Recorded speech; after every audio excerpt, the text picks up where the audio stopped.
The U.S. is the superpower politically.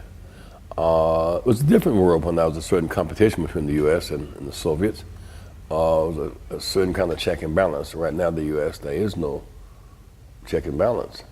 And so in many ways, we rule the world, kind of our way or the highways. When it comes to Kyoto Treaty, we just attempt to impose an environmental treaty. We chose to not go to the UN Conference on Racism in South Africa, just ignored the ugly history of racial apartheid. We decided to bomb Panama because we could. We chose to bomb Grenada because we could. We choose now to preemptively strike Iraq without a sound foundation and take allies like Tony Blair and the UK with us, and just ruling, not by a rational process. We ignored UN warnings and tried to diminish the UN as being weak because it was wise not to be a part of that, because UN inspectors obviously had sounder intelligence than did corrupted Iraqi exiles here in London. And so we chose corrupted Iraqi exiles over UN inspectors. We went in, we said, to be sure, there was weapons of mass destruction. They had Secretary of State Colin Powell up before the UN giving us some evidence of it, which really undermined his moral authority, a man of great substance and great stature. Weapons of mass destruction, we didn't find them. Al-Qaeda connection, we didn't find that. Imminent threat, we didn't find that. So in our ruling, our absolute power corrupted us and blurred our vision absolutely. Now we find ourselves, we engaged a fight that we're losing. Now we're trying to figure out how to get out and don't know quite how to get out. I'm convinced that the US and British troops have targets on their backs. They're now the prize trophies for the resistance in that area. So early on, the US and UK troops should get out. There must be some real passion to bring in the UN, bring in perhaps Iran and Syria, and neighbors, because there must be some regional stability that the US and the UK are not capable of bringing to that region. You can't leave out Iran and Syria. There may be 1 million plus Iraqi exiles in Iran, maybe about 1 million in Syria. So they are inherently involved geographically and politically in that process, so they must be brought in. And pushing them aside is maybe pushing regional stability away. And we all deserve a diplomatic initiative as strong and as decided as the political military initiative was.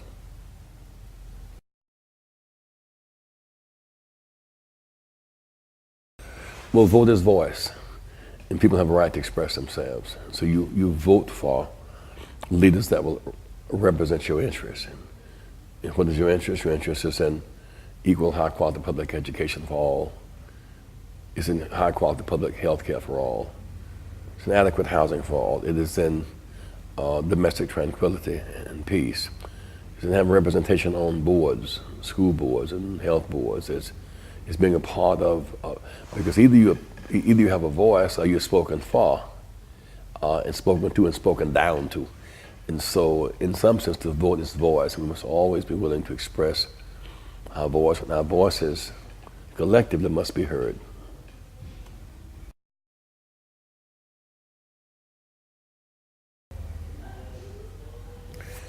In the sense that our God makes room for all, in the sense that we are of one blood, we all have royal blood, we're all precious in God's sight. The extent to which as Christians, Jesus manifests himself as God and declared that we measure character by how we treat the least of these. That his measure was how you fed the hungry, or clothed the naked, or visited those in prison, as how I shall judge your true worth. So there seemed to be some decided commitment by God to lifting up the boat stuck at the bottom, or the people in the margins. The last night on earth of Jesus the Christ, when he had all these options, an option not to submit to being killed the next day, or to withdraw in some way his principal positions, He stayed in the quarantine shelter of Simon the leper, who was quarantined, sick, disfigured, marginalized. In some sense, Jesus represented the character of God. That is, and it's beautiful how God has distributed resources around the world, makes all of us necessary. Every nation has something that the other nation needs.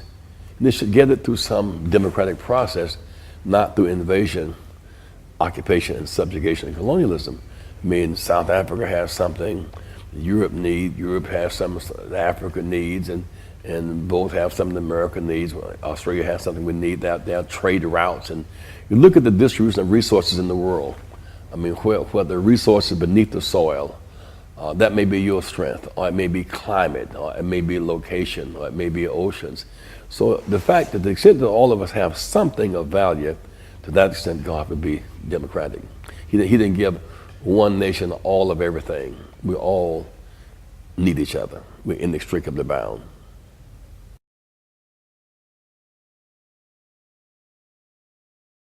Not inherently so. I'm convinced that shared power is the key to modification of our behavior. It brings out the best and or the worst in us. I mean, you think about the iron hand of Margaret Thatcher, no different than men who have that kind of power. And so we're not freed and made better by gender or race, but by values. We should not exclude based upon gender, or based upon race, or based upon religion, but do not assume that there's some inherent gene in the DNA of a woman or a man that lifts one or the other to some supreme level.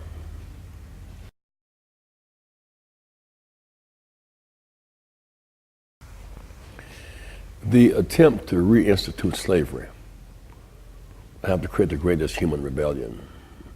Reducing people to property and buying and selling people and destroying families is the great struggle of mankind's history. It remains a great struggle today. And what is so disgusting about us in the attempt to offset the impact of slavery, there's a reluctance by the slave traffickers and slaveholders even to have the moral capacity to apologize for it, for fear that beyond apologizing there must be some remedy for the benefits from it. So that the ultimate irony is that the slave traffickers got government subsidy and they got insurance subsidy for losing their property. They were able to keep all confiscated property. So the slave traffickers simply changed routes from Africa to Britain to the US to the Caribbean. The slave traffickers got compounded profits, and the enslaved got nothing. We see the lineage of that even today in terms of the slave trafficking, slave holding descendants benefiting, and the enslaved still suffering. And resisting that tyranny is worth the fight, however it manifests itself and wherever it manifests itself.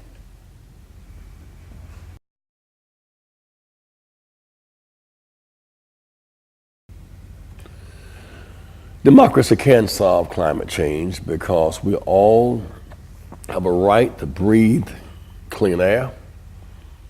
We all have a right to drink drinkable water. We all have a right to breathe free. And the extent to which we are destroying the earth through carcinogens and waste and exploitation, we are not being good stewards of the earth. And so Democratic values would say if we all want to breathe free and oxidize our bodies and drink water and live, if we choose life over death and futures over funerals, democratically we must vote for, fight for the renewing of the earth and stop poisoning this great garden called earth.